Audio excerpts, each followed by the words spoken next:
What's up guys and welcome. You are watching Fazi Fitness. So let's start this video with this awesome picture of the former 212 Olympia champion Shaun Clarida and also the reigning champion Keone Pearson. The friendly rivalry at its best.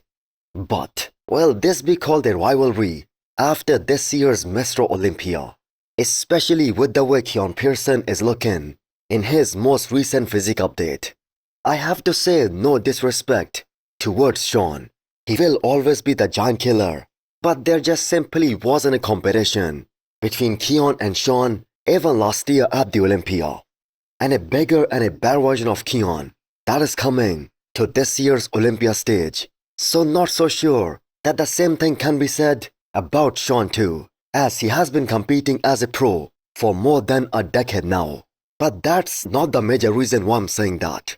Shaun is now in his 40s, and when it comes to Keone, it's continuously being questioned that he's the best body, not just for the Olympia this year, but for the upcoming Prog Pro in the Men's Open too. And a lot of people out there, they kind of agree that his genetic gifts that surpasses every single IFBB Pro right now across any division. And you guys can see that the waist on him, that is looking super tiny, almost non-existent in that back double biceps. So Keone Pearson definitely put on some considerable amount of size during this entire off-season. But at the same time he made sure that his midsection, that stays super tight and that stays the same. So there is only one thing that is an absolute perfection on Keone, and those are his abs. So as he slowly transitions into a bigger, into a more muscular bodybuilder, to be competitive in the Men's Open, he has to be extra cautious about that waistline of his. For the record, Shaun Clarida has immense respect for Keone Pearson as a champ. He picked the physique of prime Keone Pearson over Lee Priest, which is an opinion that kind of triggered many people and many fans out there. So just like Patrick Tour, he's there in person helping Keone bring his absolute best to this upcoming Olympia stage, which is happening this weekend. Shaun's trainer and coach, John Jewett, is also in Vegas, and we are about to see some of the best bodybuilding peaks in the entire 212 division come Olympia this year. So let me know what you guys think. Will Shaun be able to hold on to that second place for one more year? Playing too hard. Have you subscribed yet? Please don't make me bring out the emotional blackmail. Hit that subscribe button and turn on the bell icon. It's free, it's painless, and that makes me look way cooler than I actually am.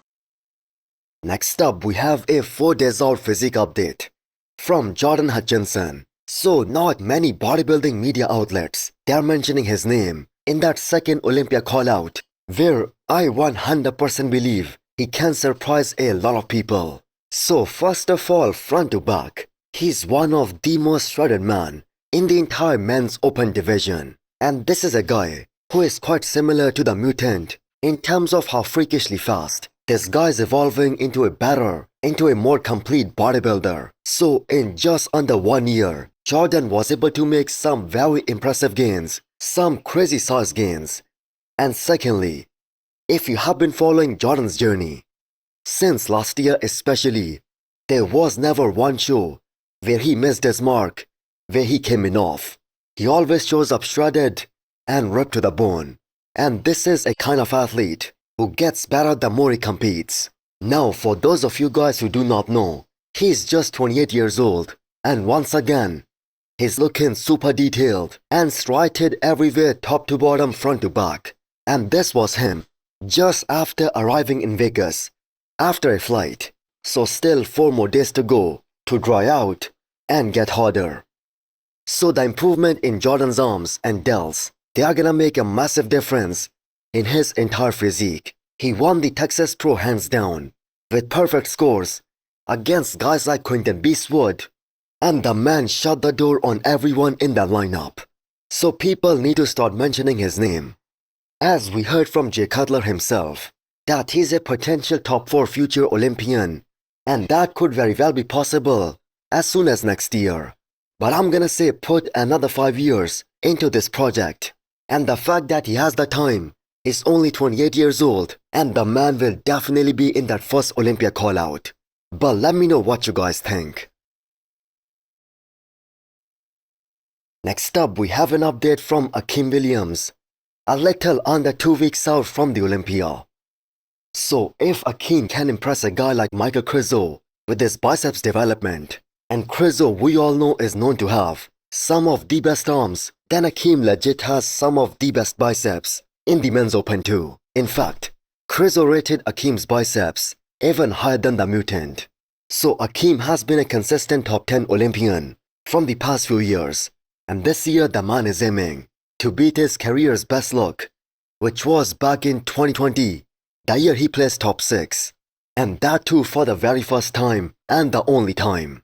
So one can only say positive things about how consistent Akim has been in terms of peaking for all of these shows since the start of 2024, that time he started working with Chris Acedo as his coach. So he's among those IFBB pros who did the most number of shows and consistently got better. So this is the most grainy he has ever looked in quite some time, and we really wanna see Akim get a chance of getting all these comparisons with the guys who beat him last year, so he can probably rival anyone when it comes to those side shots. The one big weakness that Akim has, which he loses big time against all the guys in the first and the second call out, that is that one shot, the back double biceps. So if Akim would have showed up as good for the prejudging as he did for the finals last year at the Olympia, he probably would have been top 8 or even top 7. So that is another crucial factor in his placing this year on how he shows up on Friday night at the prejudging.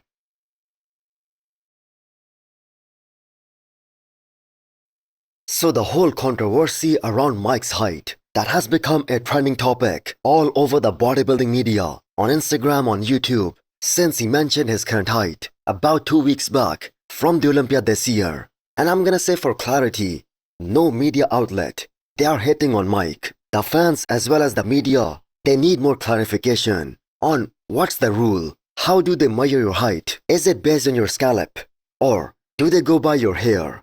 Because the video of Mike getting his height measured, which is floating around all over the social media, that obviously indicates that they are checking his height based off his hair. Now there is nothing wrong with that, but the same rule applies throughout the division.